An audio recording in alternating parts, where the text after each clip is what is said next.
Et si un simple changement de joueur à la 86 minutes pouvait bouleverser toute une campagne de qualification pour la Coupe du Monde? Si derrière un maillot se cachait un mystère qui peut faire basculer le destin d'une nation? Aujourd'hui, plongeons dans le dossier brûlant RDC-Soudan, une affaire qui secoue le football africain et qui pourrait écrire une nouvelle page d'histoire sportive. Nous sommes en pleine phase éliminatoire de la Coupe du Monde 2026. La RDC affronte le Soudan dans un match décisif. Tout semble normal, jusqu'à la 86 minutes, quand le joueur soudanais Yusuf Jouz Ali fait son entrée sur la pelouse. C'est là que débute une controverse qui dépasse le cadre d'un simple match. Selon la FECOFA, le passeport utilisé par Yusuf Ali ne serait pas conforme. La fédération congolaise soupçonne une irrégularité administrative, voire une falsification. Elle décide donc de déposer une plainte officielle auprès de la CAF. En jeu, le sort du match, les points de qualification et surtout la crédibilité de tout un pays sur la scène internationale.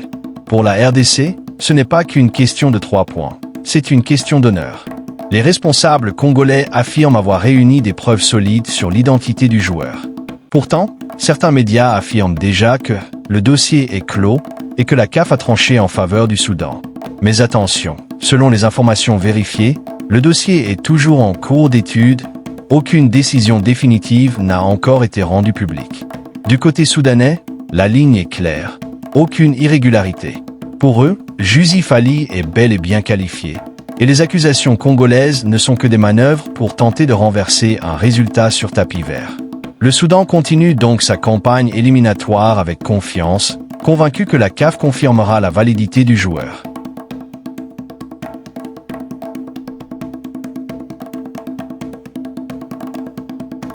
Premièrement, il y a l'enjeu sportif. Si la plainte de la RDC est validée, le match pourrait être perdu par forfait par le Soudan.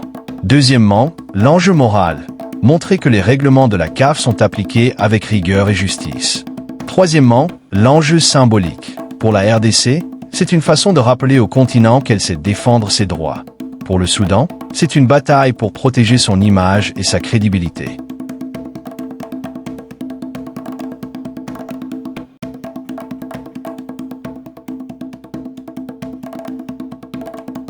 La situation reste incertaine. La FECOFA maintient sa plainte et attend la décision officielle. La CAF, de son côté, n'a pas encore communiqué clairement sur la conclusion du dossier. Résultat, les supporters des deux nations retiennent leur souffle, dans un climat d'attente et de spéculation. Les scénarios possibles. Scénario 1, victoire de la RDC sur tapis vert. Le Soudan perd le match, et la RDC gagne des points précieux dans la course à la qualification.